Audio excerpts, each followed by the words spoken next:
முருகன் பக்தர்கள் அனைவருக்கும் அன்பு வணக்கங்கள்.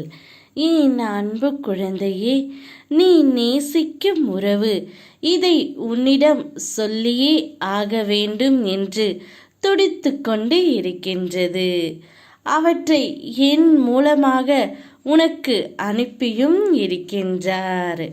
முருகன் அப்பா, இந்த உண்மையை எப்படியாவது நான் நேசிக்கும் உறவிடம் கொண்டு சேருங்கள் என்று நீ என்னிடம் சொன்னாய் அல்லவா?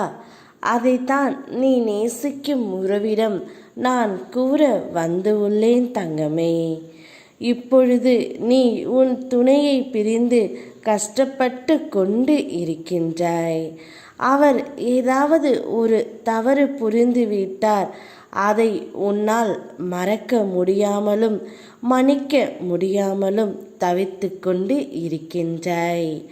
அச்சூழ்நிலையில் நீ இப்பொழுது பிரிந்து இருக்கின்றாய் செல்லமே. தவறு செய்வது இயல்புதான். தவறு செய்யாமல் இவ்வுலகத்தில் யாரும் இல்லை. மறப்பதும் மன்னிப்பதும் மனித குணம்தான்.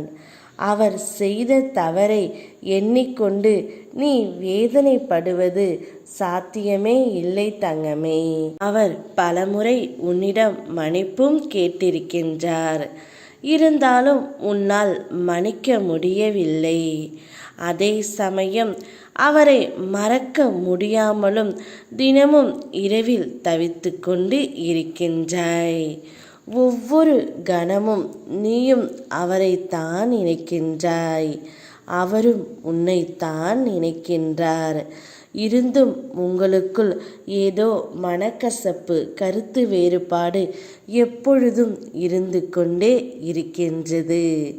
கவலைப்படாதே செல்லமே. பொறுமையாகவும் நிதானத்துடனும் யோசித்து பார். அவ்வாறு மன்னிக்க முடியாத தப்பையே உனக்கு இழைத்து விட்டார்.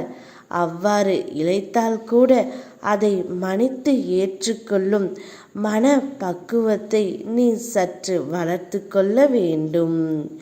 ஒரு முறை மன்னிப்பதனால் நீ எந்த விதத்திலும் குறைந்து போவது இல்லை. நன்றாக நீ இருக்கப் போகின்றாய். தவறு செய்த உன் துணைக்காக ஒரு வாய்ப்பை நீ கொடுத்து பார். அந்த வாய்ப்பை நிச்சயம் அவர் பயன்படுத்தி கொள்வார். நீ அவரையே ஏற்றுக்கொண்டு மன அமைதியுடனும் மகிழ்ச்சியுடனும் வாழ்க்கையை வாழ்த்தங்கமே.